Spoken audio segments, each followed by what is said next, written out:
Bonjour, bonsoir, bienvenue sur la chaîne du Sorcereur.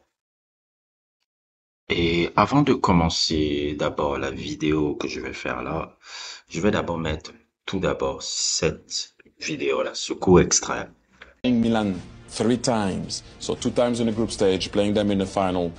Ajax team 95 for me was the best team I've seen winning the Champions League for the reason that I mentioned. The amount of players that they had from the academy, how they won it, the style that they had, that 3-4-3, Blind coming in midfield, De Boer was playing as a false nine, Finidi George making the runs with Overmars.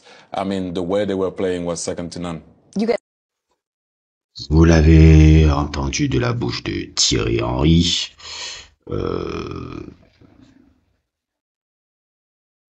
Quoi d'autre à ajouter? Quoi d'autre à ajouter par rapport à ce qu'il a dit? Thierry Henry est l'un des plus grands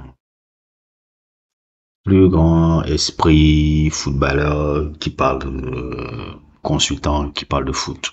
C'est trop marrant, c'est trop plaisant de voir un mec qui a atteint ce niveau de foot élevé en tant que joueur et qui a une compréhension magnifique de son sport là. Je vous le dis tout de suite. Si Eto'o parle de foot et Thierry Henry parle de foot, je vais écouter Thierry Henry. Pas foot pur, hein. Je parle foot pur. Je vais écouter Thierry Henry. Thierry Henry est un cerveau. C'est un cerveau. C'est pour ça que je dis, faut attendre. J'attends vraiment de voir le truc. Bref, l'Ajax de 95. L'Ajax de 95. Ils avaient tous, regardez tous les mecs que vous voyez sur la terre.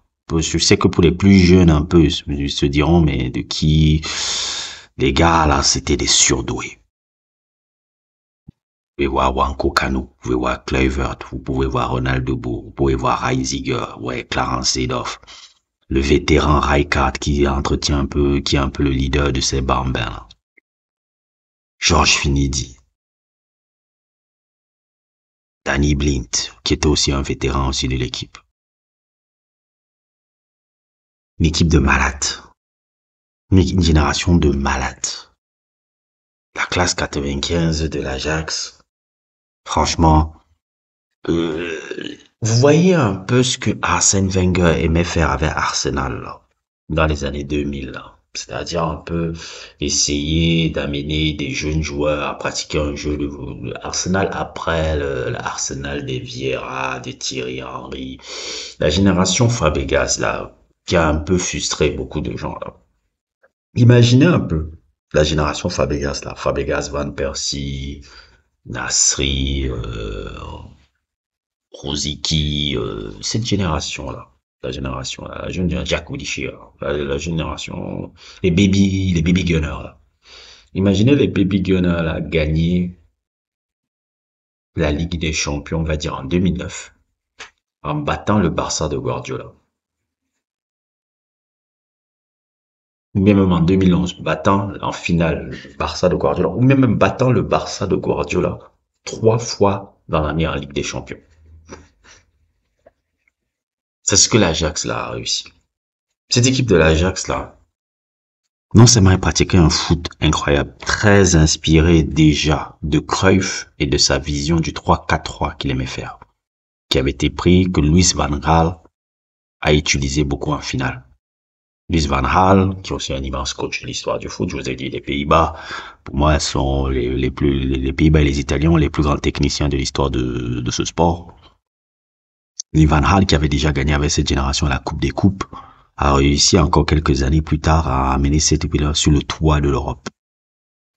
Il y avait une génération de surdoués, pratiquant un foot incroyable, et un autre joueur dans les années 90 que je trouve qui est excessivement sous-coté pour l'époque, qui est un immense champion, Jari Litmanen. Jari Litmanen est l'un des plus grands attaquants des années 90. Jari Litmanen, j'ose même le dire, à cette époque-là, était le meilleur attaquant du monde.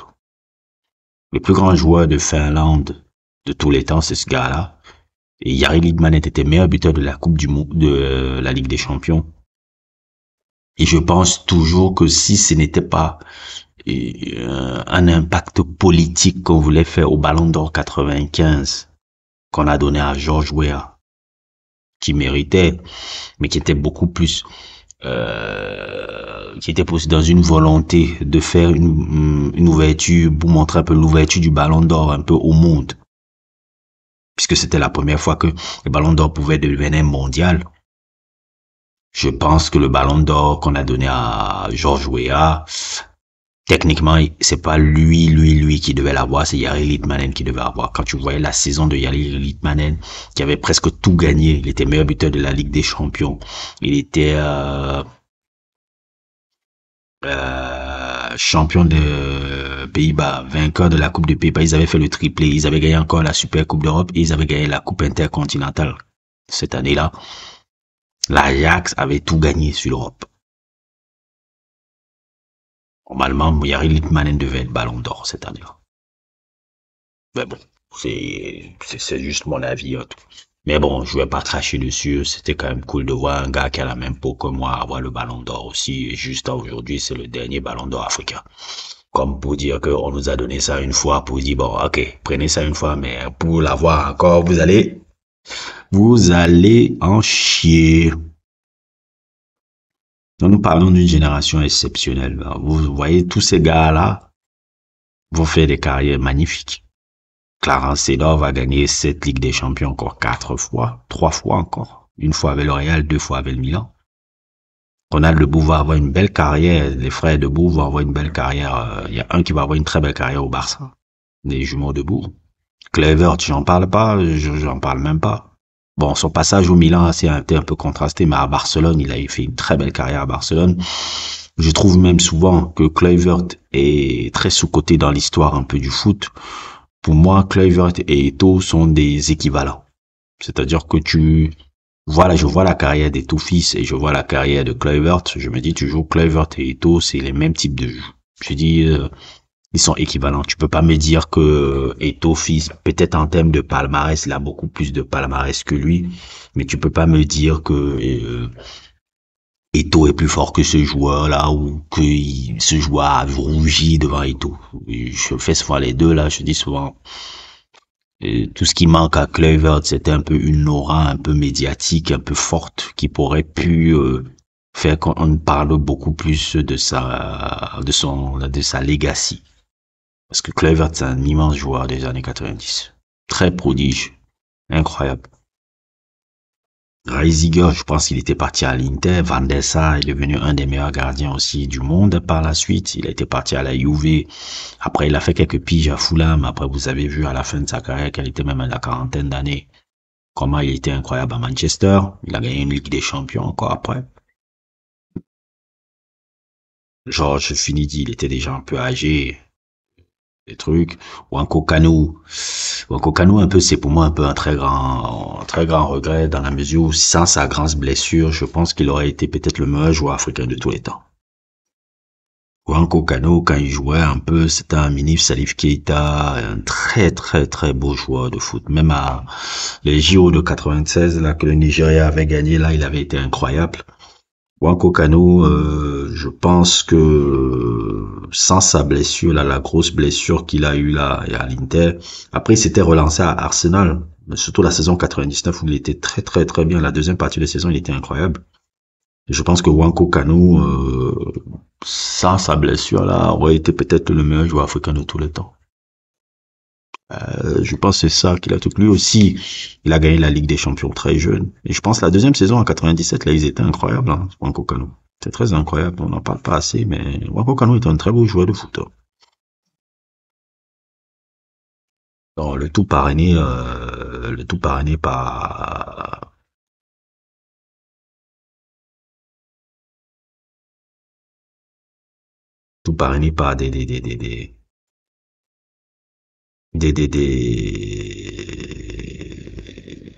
Louis Van Gaal qui avait une vision, un truc. Imaginez, cette équipe de l'Ajax là n'a pas battu le Milan assez là. On parle du grand Milan, hein. C'est le Milan qui avait gagné, on va dire, 1, 2, 3, 93, ils avaient gagné 94, ils avaient gagné 91, 89, c'était quoi, 89, ils avaient gagné 88, 89, 91. Non, 88, 89 et 94, mais ils avaient fait littéralement 4 à 5 finales de Coupe d'Europe, quoi. Et Milan, là. Milan, là, domine 93, 94, 95. Milan fait 3 fois la finale de Ligue des Champions. Milan, dans les années 90, est la meilleure équipe d'Europe et du monde. Et ils les ont gagnés 3 fois, parce qu'ils étaient d'abord en match de poule. 2 fois en match de poule et 1 fois en finale. C'est-à-dire, cette équipe a dominé, ces petites de jeunes bambins a dominé cette année-là. L'Ajax de 95, c'est une équipe, tu dis, mais comment, je sais même pas si c'est dans le foot moderne, ça peut arriver, ce truc-là. Voir des gamins de 19, 20 ans venir dominer l'Europe en une année et gagner et autres et tout là, c'est vraiment le firmament et autres et tout. Et la manière dont il gagne avec le style de Cruyff.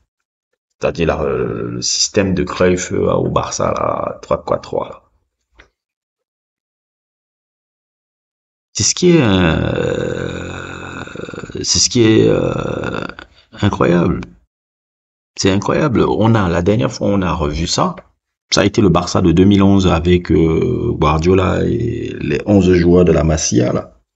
Où ça s'est même vu un peu aussi dans le classement des ballons d'or, où les 3 ballons d'or de 2011 étaient des ballons d'or qui étaient les ballons d'or formés à la Masia. Mis à part la Masia, c'est la seule. Et en plus, la Masia, ils étaient un peu, les âges étaient assez, comment on appelle ça? C'était assez divers. C'était une équipe à la fleur de l'âge. Alors que là, c'est des jeunes gamins sortis du centre de formation comme ça, là.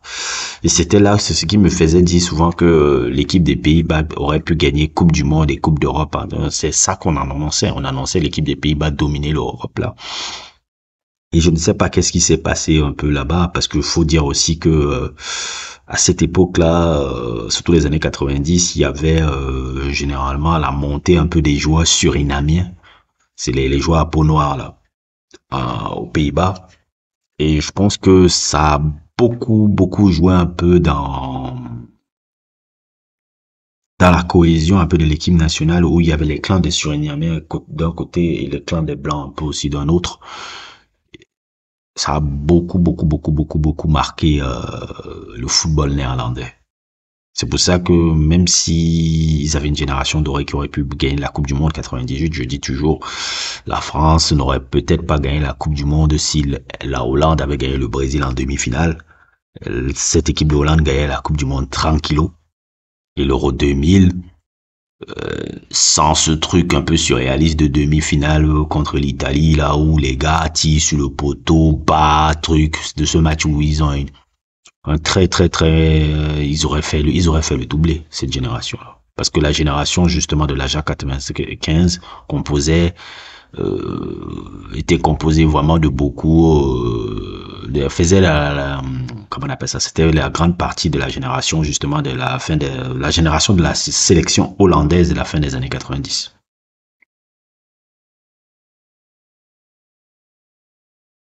Je sais que dans l'histoire du foot, un peu pour les jeunes gars qui regardent le foot, ou même les aficionados de foot, c'est une équipe que je vous conseille de regarder l'histoire. Il y a un superbe article que je vais vous mettre en description sur Eurosport, que j'ai vu il y a quelques années encore, qui avait parlé de cette équipe-là.